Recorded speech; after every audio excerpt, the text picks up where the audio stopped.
నమస్తే, నేను మీ తెలుగు ట్రావెలర్ హరీష్. నేను కోల్కతాలో ఉన్నా అండ్ గోవా లాంటి మరో ప్రదేశం ఇది. దీని పేరు దిగా. సో నా ప్లానింగ్లో ఇది లేకుండే అన్ఎక్స్పెక్టెడ్గా రావడం జరిగింది జగదీష్ అన్న వల్ల. సో చాలా హ్యాపీగా ఉంది, ఎందుకంటే చాలా టూరిజం ఉంది ఇక్కడ.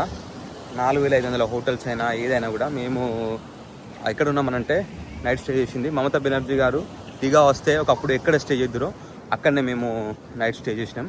అండ్ చాలా ప్రశాంతంగా ఉంది హోటల్, చాలా సెక్యూర్ కూడా. అండ్ ఇప్పుడు ప్రజెంట్ మేము ఇక్కడ బీచ్లో ఉన్నాము, ఒక లొకేషన్కి వెళ్తున్నాము. ఇప్పుడు మీకు ఆ లొకేషన్ చూపిస్తా, చలో ఇంకా వెళ్ళిపోదాం. ఇప్పుడు మనం ఎక్కడికి వెళ్తున్నామని అంటే చూడండి, ఇటు సముద్రమే ఉంది, ఇటు సముద్రం ఉంది, మధ్యలో కొంచెం వాక్ ఏరియా ఉంది, అక్కడికి వెళ్ళబోతున్నాం. ఇప్పుడు డే కొంచెం అయిన కొద్దీ ఈ సముద్రం అనేది వెనకపోతుంది. సాయంత్రం మళ్ళీ ఇదంతా కనబడనంత అట్లా లోపలికి వచ్చేస్తుంది మొత్తం సముద్రం అంతా. వెళ్ళిపోదాం ఇంకా ముందుకి. చల్లగా ఉంది వాతావరణం. నాకు తెలిసి సాయంత్రం అయితే ఇంట్లో ఉంటుంది కదా, అంటే మామూలుగా ఉంటుంది. ఇట్లా అలా వస్తే ఎట్లా ఉంటుంది అంటే ఈ నీళ్లు కాస్త లేసి ఇటు పడతాయి, అంత ఘోరంగా ఉంటుంది ఇక్కడ.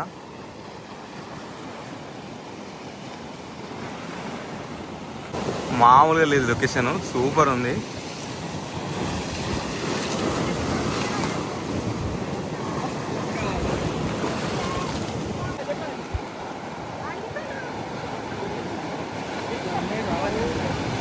వీడియో చేసుకుంటూ వస్తాను సార్, ఎక్కివాల్సిందే ఇంకా. ఫ్రెండ్స్ ఇక్కడ లొకేషన్ మామూలుగా లేదు, వామ్మో చూడండి. ఓయ్ అమ్మ, భలే ఉంది దిగాలో.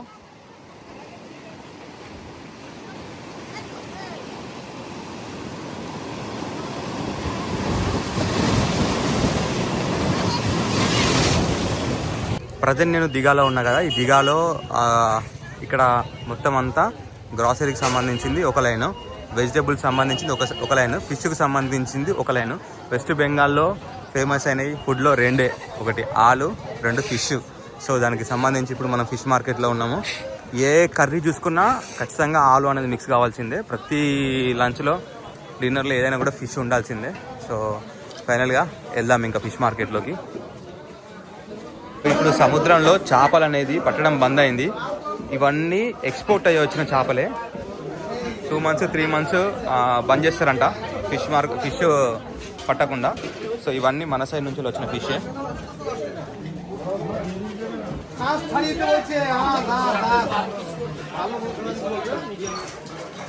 రవ్వులు, బొచ్చెలు అవే ఉన్నాయి, మనకు తెలిసినాయి అవి చేపలు. ఇక్కడ ప్రాన్ ఉంది, పాంప్లెట్ ఉంది.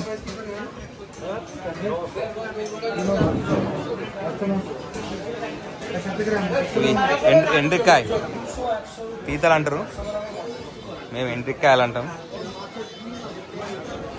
కట్టేసింది ట్యాగ్ అంతా వాటికి.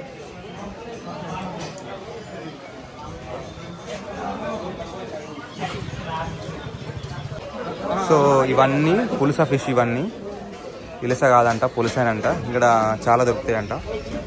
ఇక్కడ ఇవి పులస చేపలు 2000 రూపాయల కేజీ అట్లా ఉంటాయంట. అండ్ ఇక్కడ పడే ఇలస చేపల్ని ఆంధ్ర సైడ్ తీసుకొచ్చి పులస అని చెప్పేసి అమ్ముతారంట. ఇక్కడ 1600 2000 ఉంటే అక్కడ 25,000 30,000 తీసుకొచ్చి అమ్ముతారంట తెలియకుండా. ఇదంతా ఒరిస్సాకు సంబంధించిన ఫిష్. ఇవన్నీ ట్రాన్స్పోర్ట్ అయ్యి వచ్చిన ఫిష్ ఇవన్నీ.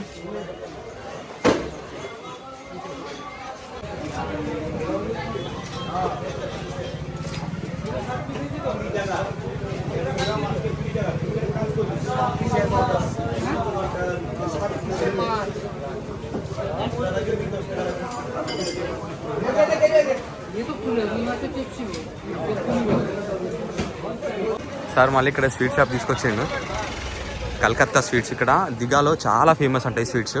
టేస్ట్ చేద్దామని చెప్పేసి వచ్చినాం. నేను టేస్ట్ చేసినాం, బాగుంది. కాకపోతే ఫోన్ తీసుకురాలి కాబట్టి వీడియో తీయడం వీలు కాలేదు. ఇవన్నీ స్వీట్స్, కానీ రేట్ కూడా తక్కువ.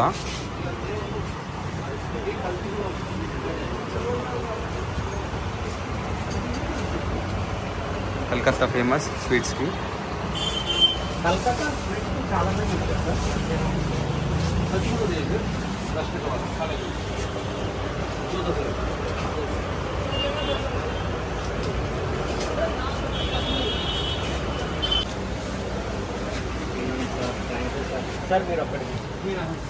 స్వీట్స్ నిన్న టేస్ట్ మాత్రం భలే ఉన్నాయి స్వీట్స్.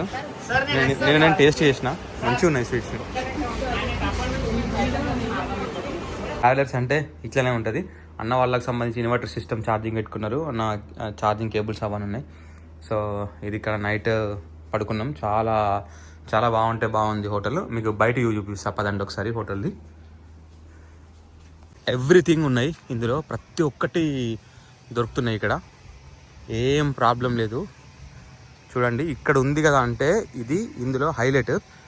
ఇప్పుడు సరిగా నడవట్లేదంట, కానీ ఒకప్పుడు చాలా బాగా నడిచిన గెస్ట్ హౌస్ ఇది. ఈ గెస్ట్ హౌస్కి ఇట్లా పోయి అక్కడ పోతే అక్కడ ఒక రూము, చుట్టూ వాటర్, భలే ఉంది కదా. ఇదే గెస్ట్ హౌస్ యొక్క అవుట్ వ్యూ మొత్తం అంతా. ఇక్కడ గార్డెన్, ఇక్కడ రూమ్స్ ఉన్నాయి. అండ్ కిచెన్ అటు లాస్ట్కి ఉంది కిచెన్. ఎంత బాగా చేస్తున్నారు అంటే ఫుడ్ మస్తు చేస్తున్నారు. సార్ కూడా ఏదైనా పార్సల్ అవసరం ఉంటే ఇక్కడనే తీసుకొని వెళ్తారంట. ఇక్కడ ఈ రూమ్ మాత్రం హైలైట్. ఇట్లా స్టెప్స్ ఉన్నాయి, స్టెప్స్ నుంచి పోతే అక్కడ ఒక రూమ్ ఉంది, స్పెషల్ రూమ్ అన్నట్టు. అది చుట్టూ వాటర్, అక్కడ రూము. చూడండి ఇప్పుడు నడవట్లేదంట సరిగా, మామూలుగా నడుస్తుంది. కానీ చూసుకోవడానికి మాత్రం చాలామంది ఎంప్లాయీస్ ఉన్నారు. మా ముగ్గురిని చూసుకోవడానికి కూడా. ఇక్కడ చూడండి తామర పూలు ఉన్నాయి. బాగుంది మొత్తానికైతే ఈ గెస్ట్ హౌస్ చాలా బాగుంది. ఈ బిల్డింగ్ ఎంత బాగుందంటే సూపర్ ఉంది. LIC వాళ్ళు కట్టించారంట. మొత్తం అంతా ఫినిష్ అయిపోయిన తర్వాత ఇందులో ఎకరం భూమి గవర్నమెంట్ ఉందని చెప్పేసి సీజ్ చేసారంట.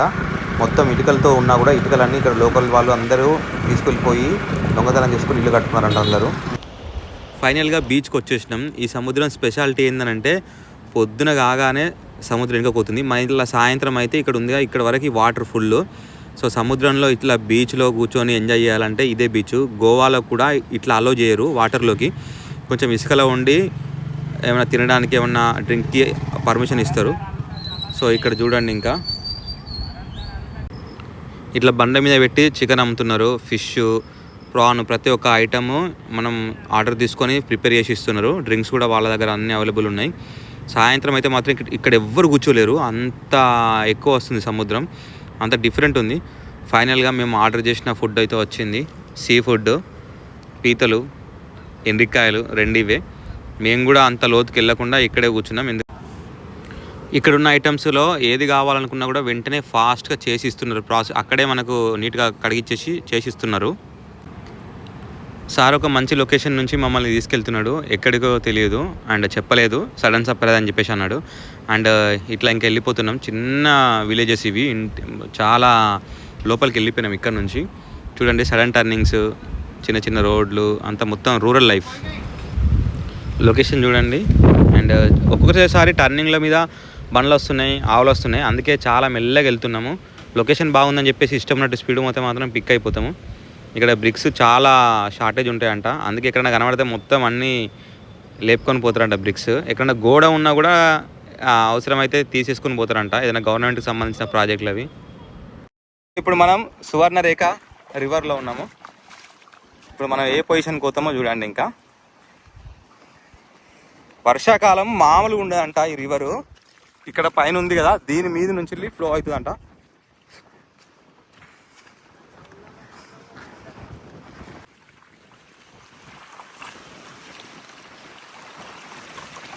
సో ఇది నది, ఇది సముద్రం. నది సముద్రం కలిసే చోట్లో మనం ఇప్పుడు కాలు పెట్టబోతున్నాము. మరి లోతు ఎంత ఉంటుందో తెలియదు. ఇట్లా వచ్చే అలలు సముద్రానివి, ఇట్లా వచ్చే వాటరు నదివి.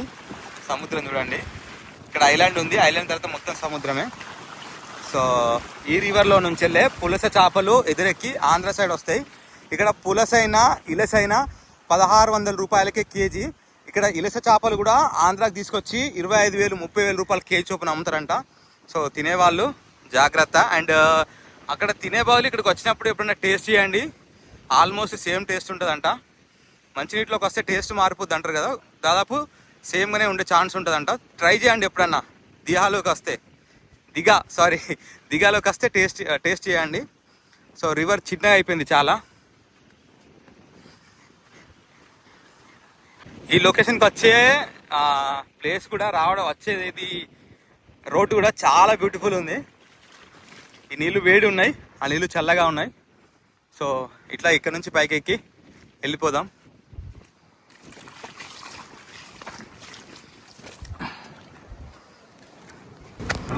నిన్న మాకు స్టే ప్రొవైడ్ చేసిన సారు ఇక్కడ హ్యాచరీలో పనిచేస్తాడు, రొయ్యలకు సంబంధించిన హ్యాచరీ.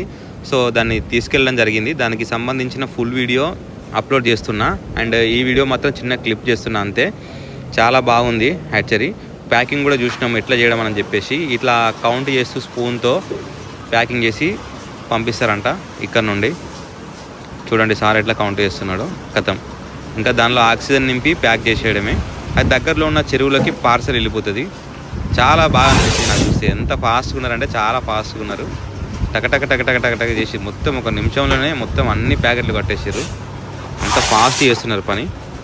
ఈసారే మాకు రూమ్ ప్రొవైడ్ చేసింది, ఫుడ్ ప్రొవైడ్ చేసింది అండ్ దిగా మొత్తం చూపించింది. థ్యాంక్ యూ సార్, మీకు ఎప్పటికీ రుణపడి ఉంటాం. Thank you so much.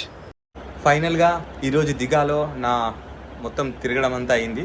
చాలా అలసిపోయినా అండ్ ఎంత తొందరగా వీలైతే అంత తొందరగా పడుకొని మార్నింగ్ లేచి ఎర్లీ మార్నింగే శృంఖలాదేవి సైడ్ పశ్చిమ బెంగాల్లో ఉంది. అది సముద్రానికి చాలా దగ్గరలో ఉంటుంది.